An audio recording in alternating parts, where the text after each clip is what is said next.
क्या हो अगर इस पूरे ब्रह्मांड का सबसे बड़ा रहस्य तुम्हारे भीतर छिपा हो? क्या हो अगर हजारों साल पहले भारत के ऋषियों ने वो जान लिया था जिसे आज भी दुनिया खोज रही है? आत्मा क्या है? मृत्यु के बाद क्या होता है? और क्या सच में कोई परम सत्य है? आज की इस रहस्यमय यात्रा में हम प्रवेश करेंगे भारतीय दर्शन की उस दुनिया में जहां हर प्रश्न का उत्तर एक नई चेतना के द्वार खोलता है। तैयार हो जाइए एक ऐसी यात्रा के लिए जो केवल कहानी नहीं बल्कि आपके सोचने का तरीका बदल सकती है। स्वागत है आपका पार्थ स्टोरी ऑडियो बुक्स में। आज से हजारों वर्ष पहले जब दुनिया की कई सभ्यताएं केवल जीवित रहने के संघर्ष में लगी थीं, तब भारत के जंगलों और हिमालय की गुफाओं में कुछ ऋषि एक अलग ही खोज में लगे थे। वे धन नहीं खोज रहे थे, वे सत्ता नहीं खोज रहे थे, वे खोज रहे थे सत्य। उन्होंने स्वयं से पूछा, मैं कौन हूं? ये संसार क्या है? क्या मृत्यु अंत है या उसके पार भी कुछ है? इन्हीं प्रश्नों से जन्म हुआ भारतीय दर्शन का। दर्शन शब्द संस्कृत की दृश्य धातु से बना है जिसका अर्थ है देखना। लेकिन यहां देखने का अर्थ केवल आंखों से देखना नहीं है। ये उस सत्य को अनुभव करना है जो दिखाई नहीं देता लेकिन हर जगह मौजूद है। भारतीय दर्शन कहता है कि मनुष्य केवल शरीर नहीं है, उसके भीतर एक चेतना है, एक शक्ति है जिसे आत्मा कहा गया। जब मनुष्य बाहर की दुनिया से हटकर अपने भीतर झांकता है तभी दर्शन शुरू होता है। भारत में दर्शन केवल किताबों का ज्ञान नहीं था बल्कि जीवन जीने की कला था। भारत की सबसे बड़ी शक्ति उसकी ऋषि परंपरा थी। ऋषि वे थे जिन्होंने सत्य को देखा। वे राजा नहीं थे लेकिन राजाओं से अधिक सम्मानित थे। उनके पास महल नहीं थे लेकिन उनके पास ऐसा ज्ञान था जिसके सामने संसार का वैभव छोटा पड़ जाता था। वे प्रकृति के बीच रहते थे, नदियों के किनारे आश्रम बनाते थे और वहीं विद्यार्थी शिक्षा प्राप्त करते थे। लेकिन ये शिक्षा केवल पुस्तकों की नहीं थी। गुरु अपने शिष्यों को जीवन समझाते थे। ध्यान क्या है, मन क्या है और सत्य क्या है।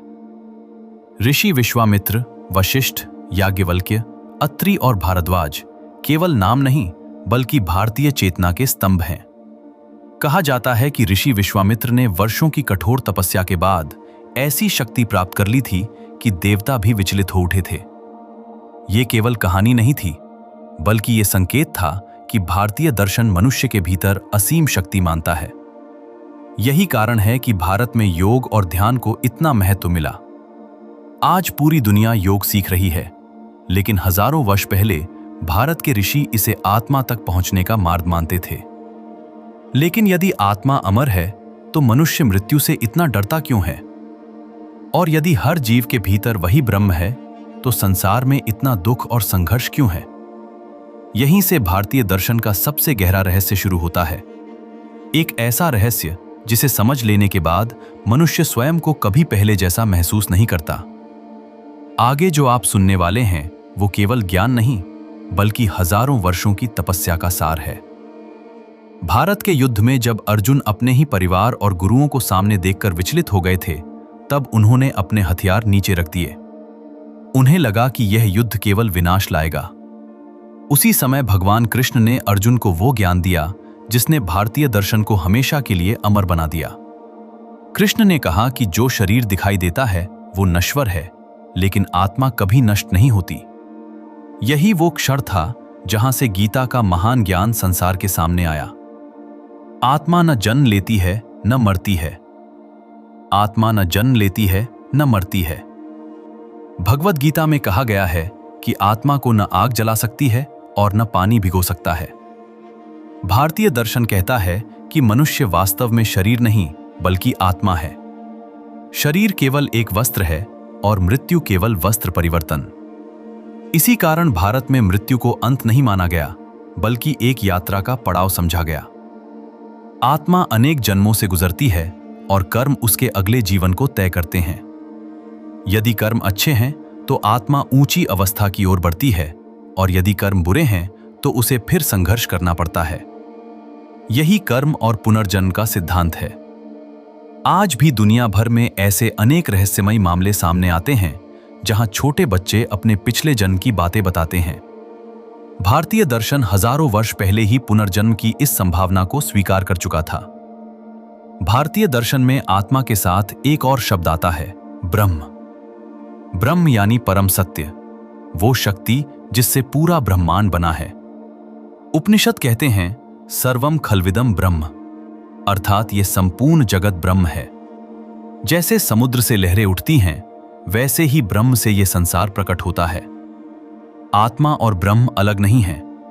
उपनिषद का महान वाक्य है, अहम ब्रह्मास्मि, अर्थात मैं ही ब्रह्म हूं। इसका अर्थ अहंकार नहीं है। इसका अर्थ है कि मनुष्य के भीतर वही चेतना है जो पूरे ब्रह्मांड में व्याप्त है। आधुनिक विज्ञान भी आज ये मानने लगा है कि पूरा ब्रह्मांड ऊर्जा से बना है। भारतीय ऋषियों ने हजारों वर्ष पहले ध्यान के माध्यम से इसी सत्य को अनुभव करने का दावा किया था।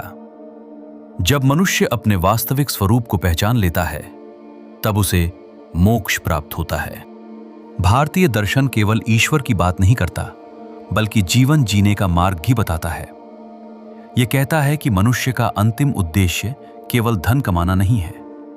धन आवश्यक है, लेकिन केवल धन से शांति नहीं मिलती। भारतीय विचार में जीवन के 4 पुरुषार्थ बताए गए हैं: धर्म, अर्थ, काम और मोक्ष। धर्म यानी सही मार्ग पर चलना, अर्थ यानी जीवन के लिए आवश्यक साधन, काम यानी इच्छाएं और आनंद, और मोक्ष यानी आत्मा की मुक्ति। भारतीय दर्शन संतुलन सिखाता है, न अत्यधिक भोग और न अत्यधिक त्याग, बल्कि ऐसा जीवन जिसमें मनुष्य संसार में रहकर भी भीतर से शांत रहे। भगवान कृष्ण अर्जुन से कहते हैं कि कर्म करो, लेकिन फल की चिंता मत करो। यही निष्काम कर्म भारतीय दर्शन की आत्मा है। दुनिया के कई दर्शन केवल तर्क पर आधारित हैं, लेकिन भारतीय दर्शन अनुभव, ध्यान और आत्मज्ञान पर आधारित है। यह किसी एक पुस्तक तक सीमित नहीं है, बल्कि एक विशाल परंपरा है। सांख्य, योग, वेदांत, न्याय, वैशेषिक और मीमांसा भारतीय दर्शन की अलग अलग धाराएं हैं, लेकिन इन सब का लक्ष्य एक ही है, सत्य की खोज।